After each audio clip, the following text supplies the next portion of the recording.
Level 0, the lobby.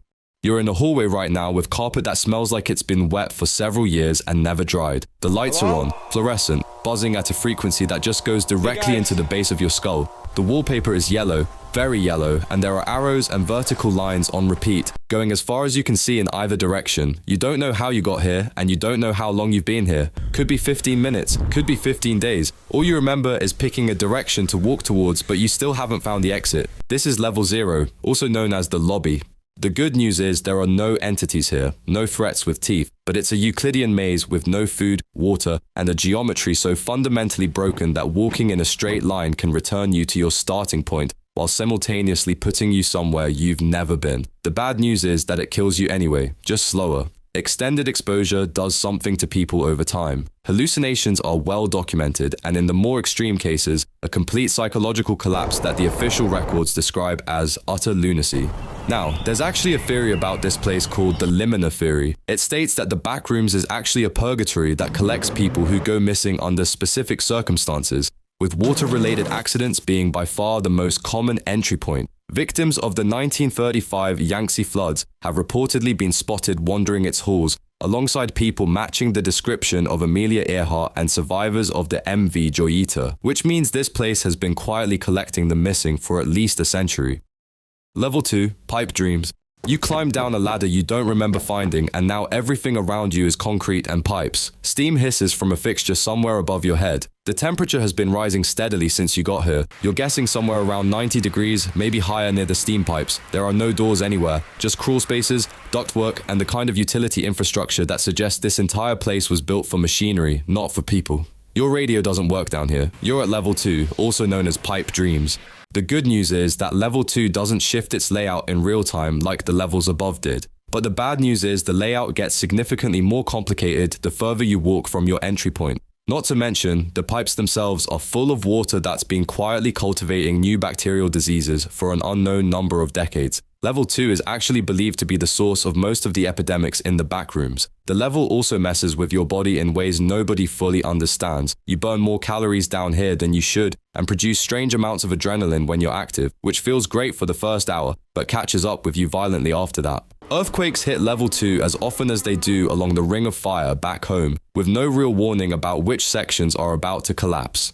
Now, there's a theory about this place called the clockwork theory. It states that level 2 isn't actually a static space at all. It's a massive piece of clockwork machinery hidden behind the concrete walls, with the moving parts rotating subtly and instantaneously to disorient wanderers in ways you can't catch on camera. But the level isn't empty either. Clumps, hounds, smilers, and skin stealers all live down here, scuttling around with significantly more urgency than they have in other levels. But the genuinely strange resident is the biological pipeline, an organism that stretches anywhere from 20 to 200 kilometers from its mouth to the end of its digestive tract, eating trash, sewage, and the occasional unwary explorer. Going inside one is sometimes the fastest way to escape other entities, since most predators on this level avoid the pipelines for reasons nobody has confirmed. Level 3, electrical station. You took an elevator that shouldn't have been there, and now you're somewhere new. The heat hits first, around 100 degrees, humid, thick with the static hum of industrial machinery running at full output. Transformers and conductor circuits. Wires run along the ceiling and through the walls, connecting one electrical room to the next in a network that doesn't appear to terminate anywhere. This is level 3, also known as the electrical station. It's strongly suspected to be supplying electricity to other levels of the Backrooms, which raises a lot of questions. The layout of level 3 also shifts when you're not watching it, getting more complicated the further you walk from your entry point. The level has an unusually low return rate. Groups that come down here regularly lose members the moment they split up or briefly lose sight of each other. Some theorists believe level 3 is one of the prime locations for something called the Wretched Cycle, though there's no confirmed evidence of it. Underneath the main halls, there's a network of circular utility tunnels that closely mirror the layout above. The architecture down there is completely different. No machinery, no pipes, just smooth concrete tubes, and the climate is too. The second you climb down through one of the manhole covers, the temperature drops from 100 degrees to below freezing. Level 8, cave system. You're in a cavern now. You can tell from the way your footsteps echo, the way the wind sounds when it moves, and the way every small noise you make seems to travel for several seconds before fading. You're at level 8, the cave system. There are decrepit wooden bridges spanning gaps in the cavern. There are small dens scattered with old supplies, which means someone used to be here, and that's a good sign.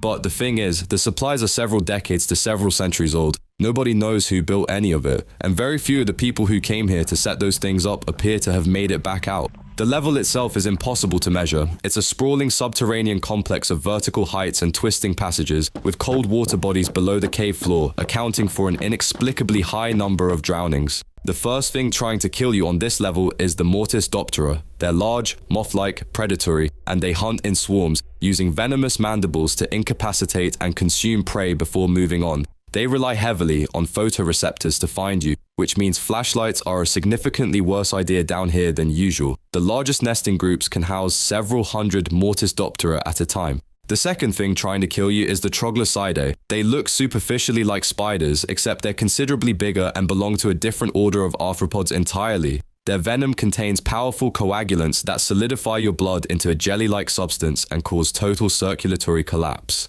Underneath the main caves, there's a section called the Burrows, a labyrinthine series of cramped tunnels that requires you to duck, crawl, and squeeze through openings, some of which are too tight to even attempt. And lodged in some of those tunnels are the rotting bodies of people who couldn't free themselves once they got stuck.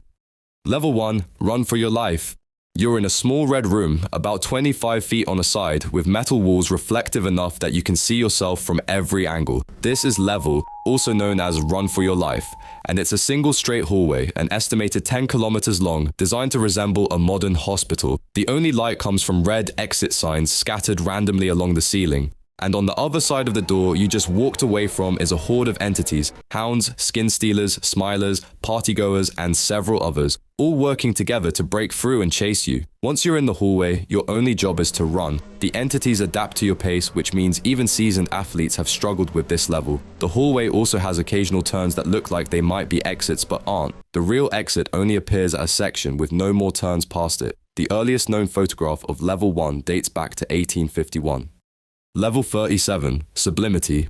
You're standing in warm water that comes up to your knees. The walls and floor are pristine white ceramic tile, identical in every direction, unblemished and reflecting the light at angles you can't quite trace back to a source. The water is a soft blue-green, lapping gently against the tile despite nothing in the room disturbing it. And the sound in here is doing something strange. Your voice doesn't echo right. The water doesn't splash the way it should. Whatever you say drops off in the air after a few feet without traveling further, as if the level is absorbing it before it can carry. This is level 37, also known as Sublimity. Level 37 is, by every official metric, a safe level.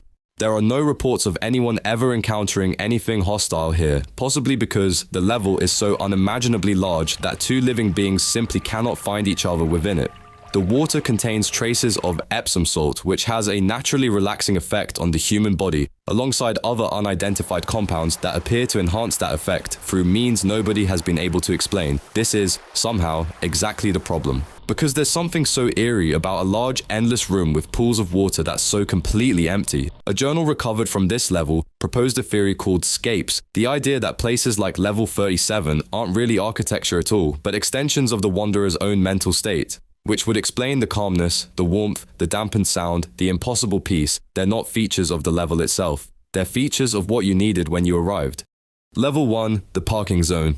It's hot and it's foggy. You're standing in what looks like a parking garage. Concrete pillars, fluorescent lights, fog so thick around the columns you can't see more than 30 feet in any direction. The fog is rising off the floor, where puddles of pale liquid that smell faintly of almonds are evaporating into the air around you. And somewhere off to the right, you hear voices. You realize you're in level 1, also known as the parking zone. The level stretches out in every direction without any sensible endpoint, while the temperature holds steady at 30 to 35 degrees Celsius. There are cars in the parking lot, roughly 5 per 100 square kilometers, and none of them work, none of them have license plates, and none of them have any brand markings whatsoever, so they are parking lot decoration in the most literal possible sense.